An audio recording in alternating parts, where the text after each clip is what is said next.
Ngayon, pag-uusapan natin yung barado. As in, sorry ha, pero malayo ang level ni Binay. Compare naman po kay Cayetano. Maraming ang kababayan natin sinasabi na alala nila nung panahon na barado ni Cayetano si BBM. Ngayon, lumabas na naman uli po yun. Yung barado ni Cayetano at si Binay. In-announce ni Chis Escudero bilang president, ng Senate President. In-announce na 23 billion.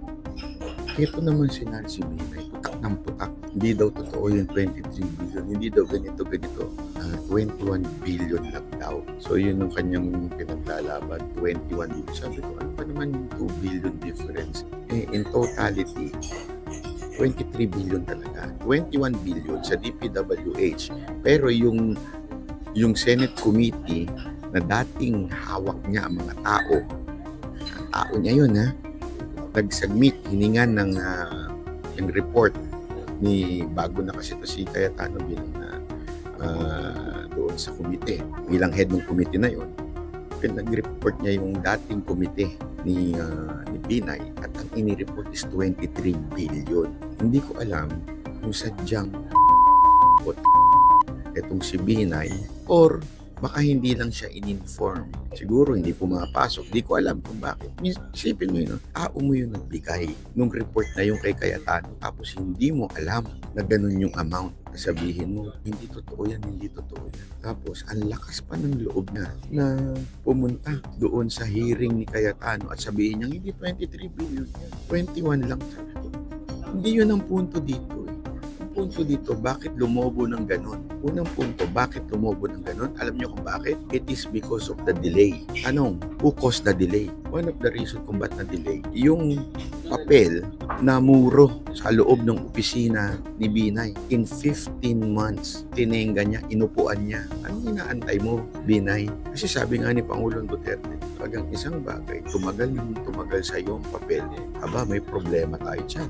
Mantakin mo, 15 months tumagal sa opisina ni Binay yung papel kaya hindi umuusad yung proyekto dahil na-delay, tumataas tuloy ngayon ang gastos. Kung sasabihin mo, Binay, kasalanan ng bagong pamunuan ng Senate. Alam mo kung sa'yo, Binay, magtanim ka na lang ng kamote. Hindi mo alam eh. Pantakin mo, tao mo yung gumawa ng value na 23 billion tapos di mo alam. Puta ko ako yun. Sisisantayin ko yung boss. Pantakin mo. Ni-report ng mga tauhan mo. Hindi man lang sa'yo sinabi. Boss, dito mo malalaman talaga na kaya ka nahalal. Hindi dahil sa galing. Kaya ka nahalal dahil sa apelido mo. Buti nga tapos ka na. Kahiya-hiya na ka na. Takin mo, magme-mayor ka pa. Eh, yung mga simpleng bagay, di mo alam. Kawawa ka naman. Kawawa naman mga taga Makati. Takin mo ha. Dami-daming budget ng opisina mo. Di ka mag-hire with 70 consultants. Anak mo ng putya. Ewan ko ha, sino nagsabi niyan. Kasi kung hindi kayo magre-research, yung magiging mukha kayong pinaya talaga siya ni Cayetano. Oo nga eh. Akala niya, doon sa pagpunta niya sa hearing, mababawi niya yung kanyang mga pagkakamali. Hindi. Nagmukha siya lalo.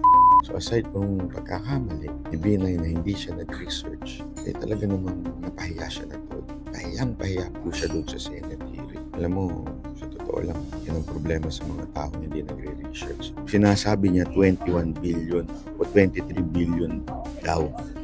Ay 21 billion daw ang sinabi ng DPWH. Hindi man lang siya nag-research na. Hindi naman yun ang sinasabi ni Cayetano. Ang sinasabi niya, 21 billion sa DPWH.